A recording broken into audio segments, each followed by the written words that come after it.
Alors, j'aimerais revenir rapidement sur mon analyse du cours du Bitcoin. Ici, on est en unité de temps 4 heures. Évidemment, nous avons eu la formation de cette impulsive ici, là. Donc, ça change tout, évidemment.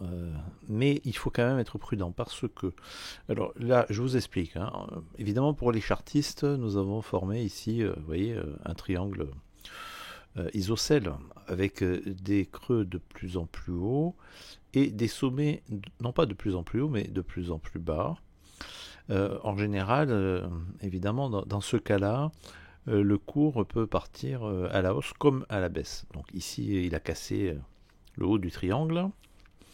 Mais attention, parce que nous, ce que nous faisons sur cette chaîne, c'est de l'Elliott Wave. Alors bien sûr, on peut toujours faire du chartisme. Vous voyez ici, en blanc, c'est du chartisme. Mais l'Elliott Wave, c'est ce que vous voyez là, en jaune. Qu'est-ce qui se passe là exactement? Alors, a priori, il faut toujours essayer de faire un décompte, évidemment. Là, on aurait eu une vague A, une vague B, une vague C. La vague A aurait été formée par cette impulsive. 1, 2, 3, 4, 5. La vague B, là, je vous laisse décompter ici cette vague corrective. C'est toujours compliqué une vague B parce que, alors, allez voir le PDF de la chaîne. Je vous rappelle que vous pouvez vous procurer le PDF moyennant un don de 25 USDT qui vous donne aussi accès à vie à tous les salons de la chaîne. Du Discord plus exactement. Donc vous voyez qu'ici, si on a par exemple un zigzag correctif, la vague B, ça peut être un zigzag, mais ça peut être aussi un flat, ça peut être un triangle, et ça peut être une combinaison, et les combinaisons c'est extrêmement complexe. Ensuite, vous avez, alors vous voyez l'intérêt du PDF ici, c'est que vous avez ici chaque rubrique, vous pouvez y aller très facilement, très rapidement, c'est beaucoup plus pratique qu'un livre. Ici, donc vous allez chercher les corrections à plat. Voilà, c'est ici. Alors, vous voyez qu'ici, la vague B d'une correction à plat, ça peut être soit un zigzag. J'ai mis un S. Pourquoi? Parce que ça peut aussi être un double zigzag, même si c'est plus rare. Et pourquoi pas un triple zigzag? Ça peut être une combinaison ou un flat. Alors que ici, la vague C, c'est forcément soit une impulsive, soit une ending diagonale. Et la vague A, c'est soit un zigzag, soit une combinaison, soit un flat. Bon, vous voyez qu'ici, au fond, ce qui nous intéresse, c'est toujours finalement d'essayer de déterminer les creux et les sommets. Donc vague A, vague B, vague C. Et puis si on n'arrive pas à faire le décompte, ici, franchement, c'est pas grave. Il ne faut pas se prendre la tête. Mais par contre, il faut essayer évidemment de respecter les règles et de faire un décompte qui tienne la route.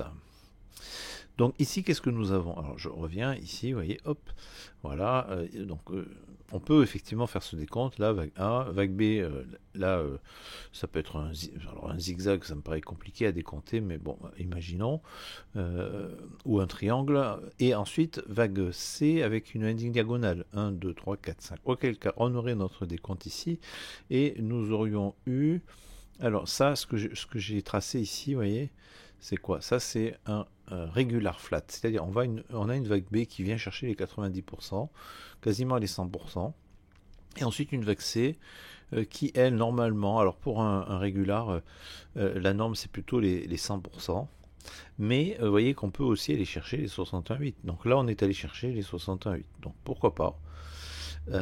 Et ensuite, on vient ici, donc casser le haut du triangle, et là, on repart à la hausse. On repart à la hausse. Ça, c'est une option possible. Mais non, alors quand on fait de l'Elliott Wave, il faut toujours envisager un scénario bear. Le scénario bear, ça serait ça. Vous voyez? C'est-à-dire qu'on aurait eu effectivement notre vague A. À ce moment-là, il faudrait non pas décompter d'ailleurs une impulsive, mais un zigzag ici. Mais ça, c'est toujours possible. Et ensuite, vous voyez que là, on aurait eu un rebond de B. Voilà, rebond de B. Qui serait allé chercher d'ailleurs, vous voyez ici, j'ai mon retracement de Fibonacci. On est allé chercher les 127,2. Donc pourquoi pas, mais c'est peut-être pas terminé parce que vous voyez ici, moi, je verrais bien une vague 1, puis 2, 3, 4 et puis 5. Mais tant qu'on est dans les, vous voyez, 138,2 par exemple, imaginez qu'on aille chercher ici les 138,2. Ok, là à ce moment-là, on pourrait venir former cette vague C. La vague C, à ce moment-là, on serait plus dans ce cas-là. Hein. Alors là, je supprime ça. On serait dans l'hypothèse d'un irregular flat. Alors l'irregular flat, vous voyez, hop, je me positionne ici. ici, bon, imaginez qu'on aille chercher les 138,2. À ce moment-là, je vais chercher ici. Alors, moi je vais prendre l'hypothèse d'un expanding flat, donc celui-ci, hein. Voilà, expanding. Parce que le expanding, c'est celui qui corrige le plus. À ce moment-là, vous voyez que la vague C, elle peut retourner ici, au 100% ici, 105%, au-delà des 105, 127,2, 138,2. Évidemment, vous voyez que 138,2, ben là, on viendrait récupérer la liquidité qui se trouve sous ce creux-là, et aussi quasiment sous celui-ci, si on descendait encore un peu plus bas. Auquel cas, là, ça voudrait dire que le Bitcoin irait chercher les 40, combien 39 000, ouais, entre 39 et 40 000 dollars. Ça voudrait dire aussi que la VAX 2 ici corrigerait davantage. Vous voyez, parce que là, pour le moment, on est allé chercher les 28,2. 28,2, c'est vraiment le minimum. Alors imaginez, la vague 2, elle est peut-être là, hein, on l'a peut-être formée ici, hein, encore une fois, je ne l'exclus pas, mais là j'ai appris à être prudent dorénavant, et donc du coup, il faut envisager aussi toujours ce scénario, avec ici un rebond de B, là une structure, rappelle, je reviens sur ici le PDF de la chaîne, vous voyez que la vague B ici, ça peut être un zigzag, un double zigzag, une combinaison, un flat, donc la combinaison, c'est compliqué une combinaison, hein. Alors là, allez voir. Ici, vous voyez les combinaisons, vous les avez là. Donc les combinaisons, c'est ça, hein. Vous voyez, on peut avoir, c'est un double combo, voire un triple combo, WXY, une vague W en zigzag ou en flat, une vague X en zigzag flat, et ensuite la vague Y, zigzag flat triangle. Vous voyez, c'est plus compliqué. Donc du coup, moi personnellement, je ne me prends pas trop la tête maintenant. Ici, je fais pas le décompte, je m'en fiche un peu. Par contre, c'est plus facile de faire le décompte pour la vague A et la vague C. Parce que si ici, on devait former une vague C, alors là, on viendrait former très probablement une ending diagonale, puisqu'ici, on peut décompter une impulsive. Impulsive en vague A, ending diagonale en vague C, c'est assez classique. Donc pourquoi pas. Ou alors, encore une fois, eh bien, ce scénario-là, vous voyez, il n'est pas obligatoire, hein, il n'est pas obligatoire. Là, je supprime. Ici, on a notre vague 2.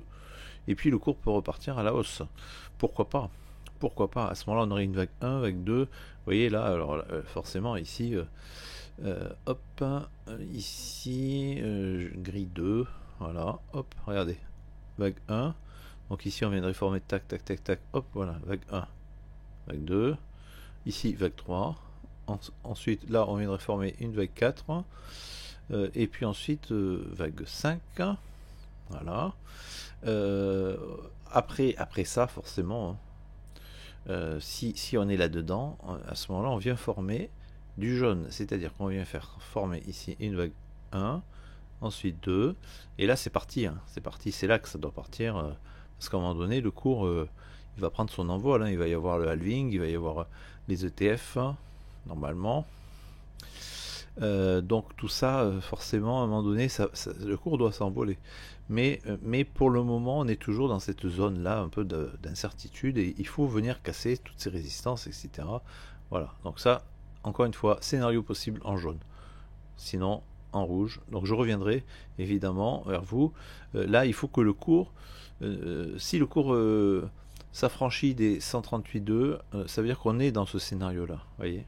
Donc là, on a quelque chose ici, on a un niveau, voyez, ici d'ailleurs, on peut mettre une alarme, hein. Ici, alarme, parce que, voyez, alors alarme, voilà, moi je vais mettre une alarme ici, et si l'alarme se déclenche, ça voudra dire tout simplement que ça y est, c'est bullish, et c'est reparti à la hausse.